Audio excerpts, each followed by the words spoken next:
Building your business can be very overwhelming. I experience it, my clients experience it, many of us as business owners go through this. But how do you manage overwhelm when life requires so much out of you, when your business requires so much out of you? Today, I'll be talking about the strategies that I have leveraged when it comes to managing overwhelm. And I'm hoping that this will give you some thought starters on what you can start doing to make this business journey enjoyable, fun, and exciting. Hey brand builder, welcome to yet another episode. Today we're going to be talking about how to manage overwhelm in your business. As always, my name is Maureen Mwangi, a brand growth strategist that helps product-based entrepreneurs by teaching them the sales and marketing strategies they need to scale their beloved product brands with scientific precision. As you're thinking about overwhelm, what's the first thing that you need to prioritize? You really need to start working on self-managing your thoughts. This is an exercise that I literally started doing a few months ago, and it's really helped me put my thoughts on paper. And some of the questions I ask myself every time I experience overwhelm is, what am I thinking about? What am I worried about? What are the things I think I should be doing? And what would feel good to me this week? What would feel good to me today? That question of what would feel good to me this week or this day sort of acts like an anchor question and sort of acts like that feeling I'm working towards. Sometimes it's rest. If rest is what would feel good to me this week, I really schedule rest into my calendar, or I make sure every single day I'm doing something that excites me. So right now, as you're feeling worried and frustrated, just grab a piece of paper and write down what are you really thinking about? What are you worried about? What are the things you think you should be doing? This one is especially important because sometimes we think we should be doing some things, but in reality, we're probably not supposed to be doing it. And then what would feel good to me today or this week? Once you've done that, I invite you to take the next step, which is schedule worry time. I honestly did not know this concept up until I got introduced to it in one of my programs. We have a mindset mentor called Gabrielle, and her role is to literally help my clients rewire their thoughts and literally manage themselves through this business building process.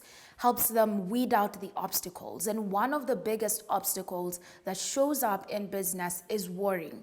Worrying whether I'm going to make a sale, worrying whether an event is going to work out, worrying whether I'm going to get some conversion in any investment I make. How about you literally set aside time for you to worry? Time for you to feel those feelings. You'll be so surprised at how relieved you'll feel afterwards. It's an exercise that I had never known how to do it before. I had never considered it, but I actually do it. I do it, I feel my feelings, I cry when I need to cry, and for some reason, after that process is done, what I was worrying about disappears. Then the next thing that I really want you to think about is, are you putting yourself first? Are you exercising self-prioritization? Why? Because if you want to be able to run this race, play this game, you're going to have to learn how to manage your energy and regulate your energy. And this is something I tell most of my clients. Our bodies, or as business owners, we operate synonymously to the batteries of our phones, just like our batteries on our phone. Meaning, you're either fully charged, you're either operating under power reserve, or you're actually dead. And you literally need to know how to regulate yourself at each of these phases. When you're fully charged, when you're under power reserve, or when you're completely dead, meaning you literally have no energy. Because once you learn how to manage yourself throughout these seasons, you're going to find ways to think about this process differently. I attended a webinar last year where one of the biggest thoughts that changed my life was this: I am doing purposeful work. That was the best thought that I learned, because at that moment in time, I was feeling exhausted. I was feeling overwhelmed. I was feeling like I'm doing too many things, but I'm not seeing anything come to life. But Stacey Bayman, it was her in-demand workshop, really helped me see how you have the permission to choose sentences that make you feel good. And the sentence that made me feel amazing was, I am doing purposeful work. And that thought has been my anchor thought throughout this year, and during moments where I'm feeling a little bit demotivated, I'm feeling a little bit like I do not have any energy. So right now I'm giving you the opportunity to choose your sentence. Choose that thought that will make you feel good. And I want you to let me know in the comments down below what that thought is.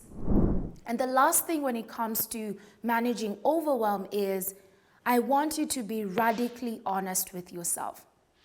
And this is what I mean. A lot of times when we're feeling overwhelmed, we're running someone else's race, meaning we're not doing things that are within our alignment. So who are you competing with, my friend? Ask yourself, who are you competing with? And then also, if you gave yourself the opportunity to calibrate your pace, how would you operate? What would become available to you? And lastly, what would you do if you were not afraid? What would you do if you allowed yourself to play full out? These are tough questions, but these are the questions we need to ask ourselves every single day so that we can go back to being anchored in our purpose and go back to doing things that matter the most to us and things that make sense to us. You're not supposed to be doing things because somebody else has told you or because you've seen somebody else doing it. Run your own race and calibrate your own pace. And now you might be wondering, what do I need to do to get back into this game? I want you to watch this video that's literally going to pop up on your screen, and it's going to give you the essential strategies that you need to focus on depending on what stage of business you are in. Until next time, my friends.